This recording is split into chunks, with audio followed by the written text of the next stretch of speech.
नमस्कार साथियों, प्रताप क्लासेस के यूट्यूब प्लेटफॉर्म पर आप सभी का फिर से स्वागत है, अभिनंदन है।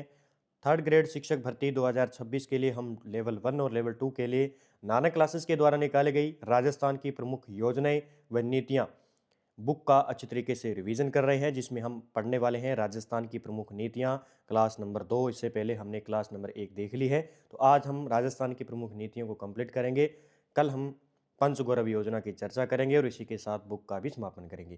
तो सभी साथी वीडियो को लाइक करें, शेयर करें और चैनल पर नए हैं तो चैनल को सब्सक्राइब कर लें। आज इस पुस्तक की मैं पूरी प्लेलिस्ट बना दूंगा और प्लेलिस्ट के माध्यम से आप अच्छे तरीके से रिवीजन कर पाएंगे। तो बात करते हैं आज के महत्वपूर्ण प्रमुख नीतियों की। तो आज हम बात करेंगे राजस्थान एकीकृत क्लस्टर विकास नीति 2024। उद्देश्य हस्तशिल्प, हथकरघा और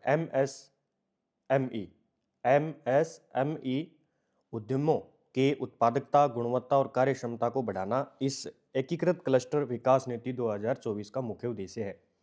इन क्षेत्रों को वैश्विक बाजार के अनुरूप विकसित करना। जो भी ये क्षेत्र है, जैसे हस्तशिल्प है, हथकरघा है या एमएसएमई नीति से जितने भी उद्यम जुड़े हुए हैं, उनकी उत्पादकता में, गुणवत्ता में, कार्य क्षमता में बढ़ाना। दूसरा, वैश्विक बाजार के अनुरूप उन्हें विकसित करना। स्थानीय उत्पादों और कारीगरों के कौशल को भी बढ़ावा देना। मुख्य प्रावधान और इसमें लाभ क्या है कि जो कॉमन फैसिलिटी सेंटर्स है, सीएफसी का विकास करना। जो भी कॉमन फैसिलिटी सेंटर्स है सीएफसी, उनके जो है उनके लिए विकास करना। दूसरी हम बात करें प्रशिक्षण, कच्चा माल डिपो है, जैसे सामूहिक उत्पादन, प्रसंस्करण उत्पादन, टेस्टिंग जैसी सुविधाएं, इसमें प्रशिक्षण होगा। फिर देखिए हस्तशिल्प और हथकरघा क्लस्टर्स को सहायता क्या होगी। प्रशिक्षण, मार्केटिंग, क्वालिटी सर्टिफिकेशन आदि के लिए 50 लाख रुपए तक की सहायता जो है दी जाएगी। कच्चा माल डिपो संचालन पर 8% ब्याज अनुदान दिया जाएगा। ई कॉमर्स के लिए विक्रय सहायता 50,000 रुपये तक। ठीक है, आगे है सीएफसी की स्थापना। देखिए 10 करोड़ लागत वाले सीएफसी के लिए 90% अनुदान, गैर रिको क्षेत्र में 80% अनुदान होगा। औद्योगिक पार्क विकास, गैर रिको क्षेत्रों में 10 एकड़ भूमि पर औद्योगिक पार्क के लिए 60% या अधिकतम 1 करोड़ रुपए तक की सहायता राशि जो है गैर रिको क्षेत्रों में 10 एकड़ भूमि पर औद्योगिक पार्क के लिए जो है इसमें दिया जाएगा, सहायता राशि दी जाएगी। तो ये है एक क्लस्टर योजना की हम बात करें तो हस्तशिल्प है, हथकरघा है, जो भी जितने भी उद्यम हैं उनका विकास करना, उन्हें वैश्विक बाजार के अनुरूप बदलना इस मुख्य नीति का उद्देश्य है। आगे बात करते हैं राजस्थान पर्यटन इकाई नीति 2024। नवीन पर्यटन इकाइयों का समावेशन, जैसे इको टूरिज्म यूनिट है, फिल्म सिटी है, हेरिटेज रेस्टोरेंट है, होटल हाउसिंग, इंडोर या आउटडोर प्ले जोन, एकीकृत पर्यटन विलेज, मोटल वे साइड सुविधाएं, रिसोर्ट हाउसिंग, ग्रामीण पर्यटन इकाई और पर्यटन स्टार्टअप्स जैसी नई इकाइयों को इस नवीन पर्यटन इकाइयों के अंदर समावेशन किया गया है। निवेशकों के लिए आकर्षण प्रावधान देखिए, न्यूनतम 100 करोड़ रुपए का निवेश करने वाली परियोजनाओं को राजकीय भूमि आवंटित की जाएगी। जो भी 100 करोड़ रुपए का निवेश करेगा उसको राजकीय भूमि क्या की जाएगी, आवंटित की जाएगी। परियोजना क्षेत्र की 10% भूमि को कृषि या आवासीय दरों पर राजकीय भूमि के रूप में एक बार आवंटित किया जा सकेगा। एक बार क्या किया जाएगा, आवंटित किया जा सकेगा। आगे देखिए कर में छूट और प्रोत्साहन देखिए,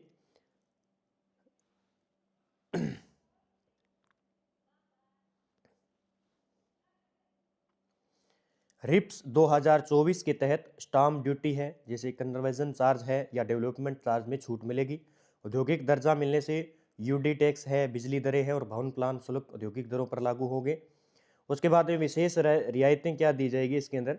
हेरिटेज होटल है, जैसे रेस्टोरेंट को रियायती दर पर बार लाइसेंस और 300 वर्ग मीटर से अधिक की हेरिटेज संपत्ति को फ्री होल्ड पट्टे मिलेंगे। और इसके साथ ही वर्ल्ड सिटी में स्थित होटलों को सड़क चौड़ाई की अनिवार्यता से छूट, दुगना बिल्टअप एरिया रेशियो, बार और संकरी सड़कों पर स्थित हेरिटेज होटलों को डेडिकेटेड पार्किंग की व्यवस्था होने पर संचालन की अनुमति होगी। विशेष प्रोत्साहन 22 सीट वाले वातानुकूलित लग्जरी कोच पर मोटर वाहन कर में पूर्ण रूप से इसके अंदर छूट दी जाएगी। अगली नीति की बात करते हैं राजस्थान एकीकृत स्वच्छ ऊर्जा नीति 2024। 2023 तक अक्षय ऊर्जा क्षमता में वृद्धि, 2023 तक अक्षय ऊर्जा क्षमता को 125 गीगावाट तक बढ़ाने का लक्ष्य है और इसको मोस्ट कर लेना भी। अक्षय ऊर्जा क्षमता कितनी है? 2030 तक का लक्ष्य है, इसमें 125 गीगावाट लक्ष्य बढ़ाने का है। राजस्थान एकीकृत स्वच्छ ऊर्जा नीति 2024, देखिए लक्ष्य वर्ष मार्च 2023 तक या नई नीति आने तक। नोडल एजेंसी है इसकी RREC यानी राजस्थान अक्षय ऊर्जा निगम होगी भी, ठीक है। इसमें हम बात करें कुल लक्ष्य क्षमता 2029-30 तक 1,25,000 मेगावाट, ठीक है। टोटल सौर ऊर्जा लक्ष्य होगा 90,000 मेगावाट सबसे अधिक। पवन और हाइब्रिड ऊर्जा लक्ष्य है 25,000 megawatt. Hydro plus PSP plus battery storage लक्ष्य 10,000 मेगावाट। और उसके बाद में राष्ट्रीय लक्ष्य से संबंध भारत के 500 गीगावाट अक्षय ऊर्जा लक्ष्य में योगदान हेतु और नई ऊर्जा स्रोतों को बढ़ावा। देखिए क्या है, फ्लोटिंग है, रिजर्वायर्स टॉप और केनाल टॉप सौर ऊर्जा परियोजना को बढ़ावा दिया जाएगा। पंप स्टोरेज प्रोजेक्ट सहित बड़ी जल विद्युत परियोजनाओं और 8 मार्च 2019 के बाद शुरू हुई छोटी जल विद्युत परियोजनाओं को भी इसमें शामिल किया जाएगा। आगे देखिए, नेट मीटरिंग और सोलर रूफटॉप। नेट मीटरिंग व्यवस्था में 8% ट्रांसफार्मर क्षमता तक सोलर रूफटॉप लगाने की अनुमति है भी, ठीक है। नई नीति में प्रमुख प्रावधान देखिए क्या है, राजकीय भूमि पर अक्षय ऊर्जा परियोजना और पार्कों के लिए आवंटन है। वर्चुअल PPA आधारित जो भी मॉडल हैं, सौर ऊर्जा परियोजनाओं, कार्बन ट्रेडिंग, ऊर्जा दक्षता और नेट जीरो बिल्डिंग को बढ़ावा देने के लिए प्रावधान किए गए हैं। कम पंजीकरण शुल्क 10 मेगावाट तक की परियोजनाओं के लिए पंजीकरण शुल्क घटाकर 5,000 रुपये कर दिए गए हैं। फिर पंप स्टोरेज प्रोजेक्ट और ऊर्जा भंडारण देखिए, 2029-30 तक 10,000 मेगावाट क्षमता के पंप स्टोरेज प्रोजेक्ट और बैटरी ऊर्जा भंडारण परियोजना स्थापित करने का लक्ष्य। फिर BESS को बढ़ावा देने के लिए 5 मेगावाट से अधिक की परियोजनाओं पर न्यूनतम 5% ऊर्जा भंडारण संयंत्र अनिवार्य होगा। ग्रीन हाइड्रोजन और बायोमास के आधार पर देखिए, ग्रीन हाइड्रोजन के उत्पादन के लिए 2000 KTPA, ठीक है, की उत्पादन क्षमता तक ग्रीन हाइड्रोजन वैली की स्थापना का लक्ष्य है। ग्रीन हाइड्रोजन के लिए 1 गीगावाट, ये पॉइंट आपको याद रखना है, इसको अच्छी तरीके से याद रखना है। ग्रीन हाइड्रोजन के उत्पादन के लिए 2000 KTPA का उत्पादन क्षमता, ग्रीन हाइड्रोजन वैली की स्थापना। ग्रीन हाइड्रोजन के लिए 1 गीगावाट के इलेक्ट्रोलाइजर मैन्युफैक्चरिंग यूनिट की भी स्थापना का इसके अंदर लक्ष्य है। फिर देखिए, बायो गैस और बायो CNG को प्रोत्साहन दिया जाएगा नई पर्यटन नीति के तहत। लाभ और छूट देखिए, BESS और ग्रीन हाइड्रोजन परियोजनाओं को RIPS 2024 सहित विभिन्न प्रकार के लाभ और छूट भी प्रदान किए जाएंगे। संशोधन की मंजूरी, 2024 की नीति में संशोधन को कैबिनेट बैठक में स्वीकृति। लाभार्थी देखिए इसके अंदर कौन कौन होंगे, वे निवेशक जिनके पास 1000 मेगावाट या अधिक अक्षय ऊर्जा ग्रीन हाइड्रोजन परियोजना है, वो इसके अंदर पात्र होगा। Rising Rajasthan global investment summit के तहत MOU साइन किया हो उसने, वो इसमें शामिल होगा। दूसरा जो PPP मॉडल है, पावर परचेज एग्रीमेंट या कनेक्टिविटी उपलब्ध नहीं है, ठीक है। लेकिन प्रावधान क्या है, अक्षय ऊर्जा निगम में भूमि हेतु पंजीयन और शुल्क जमा करवाने पर प्रावधान है। राजस्व विभाग द्वारा सेट अपार्ट भूमि आवंटन की अनुशंसा की जा सकेगी। भूमि आवंटन की समय अवधि देखिए इसके अंदर, पहला 1/3 हिस्सा 3 वर्षों में आवेदन और भुगतान, दूसरा 1/3 हिस्सा 4 से 6 वर्षों में, शेष बची भूमि 7 से 9 वर्षों से इसके अंदर होगा समय अवधि। उद्देश्य है मेगा स्केल अक्षय ऊर्जा व ग्रीन हाइड्रोजन परियोजनाओं को तेजी से भूमि आवंटन सुविधा। राइजिंग राजस्थान निवेशकों को भूमि सेट अपार्ट लाभ देना, बिना PPA कनेक्टिविटी वाले निवेशकों को अवसर। बूस्टर डोज देखिए, हरित ऊर्जा निवेश बढ़ावा, NTPC अपनी ग्रीन ऊर्जा unit NTPC green energy LTD में करीब 20,000 करोड़ तक निवेश की मंजूरी, पिछली सीमा 7500 करोड़ से सुधार हुआ है। उद्देश्य 2032 तक 60 गीगावाट अक्षय ऊर्जा क्षमता प्राप्त करना। और NCL इंडिया अपनी पूर्ण स्वामित्व वाली इकाई NIRL में 7,000 करोड़ का निवेश, सामान्य मंजूरी की आवश्यकता से छूट। लक्ष्य 2030 तक 10.11 गीगावाट और 2047 तक 32 गीगावाट अक्षय क्षमता हासिल करना। तो ये भी लक्ष्य आपको याद रखना है। आगे है नीति राजस्थान AVGC XR नीति 2024। इसका उद्देश्य देखते हैं। Animation, visual effect, gaming, comics और एक्सटेंडेड रियलिटी XR के क्षेत्रों में स्थानीय प्रतिभाओं को बढ़ावा देना। राज्य की संस्कृति और स्थानीय संसाधनों का उपयोग करके इन क्षेत्रों में नवाचार को बढ़ावा देना। और प्रोत्साहन, राज्य में बनने वाली एनिमेशन फिल्में, जितनी भी गेम्स हैं या कॉमिक्स के उत्पादन के लिए अनुदान प्रदान किया जाएगा। स्थानीय संस्कृति और सामग्री निर्माण पर ध्यान केंद्रित करने वाले स्टार्टअप्स और उद्यमों को अतिरिक्त प्रोत्साहन मिलेगा इसके अंदर। नवाचार और तकनीक विकास, अटल इनोवेशन स्टूडियो और एक्सेलरेटर स्थापित किए जाएंगे जो इस क्षेत्र में नवाचार को बढ़ावा देंगे। ये स्टूडियो कोडिंग, VFXL लैब और एडवांस्ड कंप्यूटिंग सुविधाओं में लैस होंगे, जिससे स्थानीय उद्यमियों और स्टार्टअप्स को तकनीकी सहायता मिलेगी। आगे बढ़ाने के लिए योजनाएं, राज्य में AVGC XR उद्योग को बढ़ावा देने के लिए स्थानीय प्रतिभाओं को कौशल प्रशिक्षण और अन्य प्रोत्साहन दिए जाएंगे। इस नीति में राजस्थान को एक प्रमुख AVGC XR हब के रूप में भी स्थापित करने का उद्देश्य है। फिर अगली इम्पोर्टेंट जो नीति है, राजस्थान MSME नीति 2024। ठीक है, ये इम्पोर्टेंट है। उद्देश्य राज्य के सूक्ष्म, लघु और मध्यम उद्यमों को वैश्विक प्रतिस्पर्धा के लिए तैयार करना और MSME को तकनीकी, वित्तीय और विपणन सहायता प्रदान करना। आर्थिक प्रोत्साहन, ऋण पर 2% अतिरिक्त ब्याज अनुदान। MSME एक्सचेंज से धन जुटाने पर 15 लाख रुपए तक की सहायता। तकनीकी सहायता, एडवांस टेक्नोलॉजी और सॉफ्टवेयर पर 50% या अधिकतम 5 लाख रुपए तक का अनुदान। क्वालिटी सर्टिफिकेशन और बौद्धिक संपदा अधिकार, IPR पर 3 लाख रुपए तक का पुनर्भरण सहायता। उसके बाद में विपणन और डिजिटल प्रोत्साहन, विपणन आयोजनों में भागीदारी के लिए 1.5 लाख रुपए तक का अनुदान दिया जाएगा। ठीक है, डिजिटल उपकरणों पर 50,000 रुपये तक का पुनर्भरण। ई-कॉमर्स प्लेटफॉर्म फीस पर 75% या अधिकतम 50,000 रुपये तक पुनर्भरण। ठीक है, उसके बाद में अन्य पहल, MSME को आधुनिक तकनीक अपनाने के लिए प्रोत्साहित करना। राज्य के MSME को राष्ट्रीय और अंतर्राष्ट्रीय बाजारों में प्रतिस्पर्धा के योग्य बनाना। उसके बाद में अगली नीति है राजस्थान निर्यात संवर्धन नीति 2024। उद्देश्य अगले 5 वर्षों में राज्य की निर्यात को 1.50 लाख करोड़ रुपए तक को बढ़ाना। ठीक है, ये निर्यात संवर्धन नीति है। 5 वर्षों में राज्य की निर्यात को 1.5 लाख करोड़ रुपए तक बढ़ाना। नए उद्यमियों को निर्यातक बनाने के लिए प्रोत्साहित करना। मुख्य प्रावधान, दस्तावेजीकरण सहायता 50% और अधिकतम 5 लाख रुपए तक की मदद। अंतर्राष्ट्रीय आयोजनों में भागीदारी 75% या अधिकतम 3 लाख रुपए तक का अनुदान। सर्टिफिकेट पर पुनर्भरण देखिए, प्रति शिपमेंट 20,000 रुपये और प्रति वर्ष अधिकतम 3 लाख रुपए तक। उसके बाद में तकनीकी यूनियन 75% या अधिकतम 50 लाख रुपए तक की सहायता। ई-कॉमर्स प्लेटफॉर्म फीस पर 75% या अधिकतम 2 लाख रुपए तक का पुनर्भरण। मुख्यमंत्री निर्यात वृद्धि अभियान, नए उद्यमियों को निर्यात प्रक्रियाओं की जानकारी और समर्थन। निर्यात क्षमता को पहचानकर उन्हें वैश्विक बाजार में प्रतिस्पर्धा के लिए तैयार करना। प्रोत्साहन, निर्यातकों को तकनीकी अपग्रेडेशन, सर्टिफिकेशन और विपणन में मदद करना। तो ये है भाई अपनी राजस्थान निर्यात संवर्धन नीति 2024। इसका उद्देश्य भी अगले 5 वर्षों में जो भी राज्य के निर्यात को 1.5 लाख करोड़ रुपए तक बढ़ाना इसका मुख्य उद्देश्य है। यानी निर्यातक बनने के लिए प्रोत्साहित करना जो भी नए उद्यमी हैं उनको।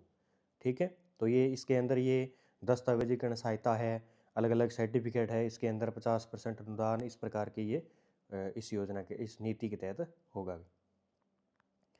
आगे बात करते हैं एक जिला एक उत्पाद नीति 2024। जिलों के विशिष्ट उत्पादों को, शिल्पों को बढ़ावा देना, कारीगरों, शिल्पकारों, कृषकों और निर्माताओं की आय बढ़ाना। ठीक है, और जिलों की अर्थव्यवस्था को मजबूत करना। प्रावधान और लाभ, मार्जिन मनी अनुदान सहायता। नवीन सूक्ष्म उद्यमियों को 25% या अधिकतम 15 लाख रुपए तक का, ठीक है, लाभ इसमें होगा। ठीक है, और लघु उद्यमियों को 15% या अधिकतम 20 लाख रुपए तक। फिर तकनीकी और सॉफ्टवेयर सहायता के लिए एडवांस टेक्नोलॉजी और सॉफ्टवेयर पर 50% या अधिकतम 5 लाख रुपए तक का अनुदान होगा। ठीक है। क्वालिटी सर्टिफिकेट और IPR 75% या अधिकतम 3 लाख रुपए तक का पुनर्भरण। ठीक है। विपणन सहायता, विपणन आयोजनों में भाग लेने के लिए अधिकतम 2 लाख रुपए तक की सहायता होगी विपणन सहायता के लिए। ई कॉमर्स प्रोत्साहन के लिए ई कॉमर्स प्लेटफॉर्म फीस पर 75% या अधिकतम 1 लाख रुपए प्रति वर्ष 2 साल तक। कैटलॉगिंग और वेबसाइट विकास 60% या अधिकतम 75,000 रुपये तक का एक मुफ्त सहायता होगी। फिर अगली नीति है ग्रीन हाइड्रोजन नीति 2023। ग्रीन हाइड्रोजन नीति का प्रमुख उद्देश्य वर्ष 2023 तक राज्य में 2000 KTPA ग्रीन हाइड्रोजन का उत्पादन। इस नीति का उद्देश्य है कि रिफाइनरी एवं फर्टिलाइजर प्लांटों की मांग की पूर्ति के लिए न्यूनतम एक ग्रीन हाइड्रोजन वैली की स्थापना की जाए। कम से कम 1 गीगावाट इलेक्ट्रोलाइजर मैन्युफैक्चरिंग यूनिट की स्थापना के साथ ही भारत से ग्रीन हाइड्रोजन के निर्यात का न्यूनतम 20% राजस्थान से आपूर्ति हो और राज्य में उत्पादित नेचुरल गैस में 10% तक ग्रीन हाइड्रोजन की ब्लेंडिंग होनी चाहिए। ब्लेंडिंग। फिर है राजस्थान बेघर उत्थान पुनर्वास नीति 2022 लागू 3 जनवरी 2023 को। 3 जनवरी 2023 को राजस्थान के सामाजिक न्याय एवं अधिकारिता मंत्री टीकाराम जूली ने लागू किया गया था। तो ये भी याद रखना है 3 जनवरी 2023। Rajasthan e vehicle policy 2022 Rajasthan में इलेक्ट्रिक वाहनों के उपयोग को बढ़ावा देने के लिए राज्य सरकार द्वारा ई व्हीकल पॉलिसी 2022 जारी की है। यह नीति 1 सितंबर 2022 से 5 साल की अवधि के लिए लागू होगी भी। ठीक है। तो 1 सितंबर 2022 से लागू हो चुकी है और 5 साल तक रहेगी। उसके बाद में एमनेस्टी स्कीम 2021 25 सितंबर 2021 को एमनेस्टी स्कीम 2021 लागू की गई जो कि 31 मार्च 2022 तक ये प्रभावी रहेगी। फिर आगे राजस्थान सिलिकोसिस नीति 2019 इंपॉर्टेंट कर लेना। राज्य सरकार द्वारा 3 अक्टूबर 2019 को सिलिकोसिस नीति 2019 को जारी की गई। सिलिकोसिस बीमारी खास तौर पर खनन, पत्थर तोड़ने, पत्थर पीसकर पाउडर बनाने, गिट्टी बनाने, सैड स्टोन से मूर्ति बनाने काम में लगे श्रमिकों के लिए ये सिलिकोसिस नीति है। ठीक है। सिलिकोसिस रोग के प्रमाणीकरण पर पुनर्वास के लिए रोगी को 3 लाख रुपए की सहायता दी जाएगी। रोगी की मृत्यु उपरांत अंतिम संस्कार हेतु 10,000 रुपये और परिजनों को 2 लाख रुपए की सहायता भी इसके अंदर दी जाएगी। सिलिकोसिस पीड़ित को पेंशन के रूप में 1500 रुपये प्रति माह सहायता दी जाती है।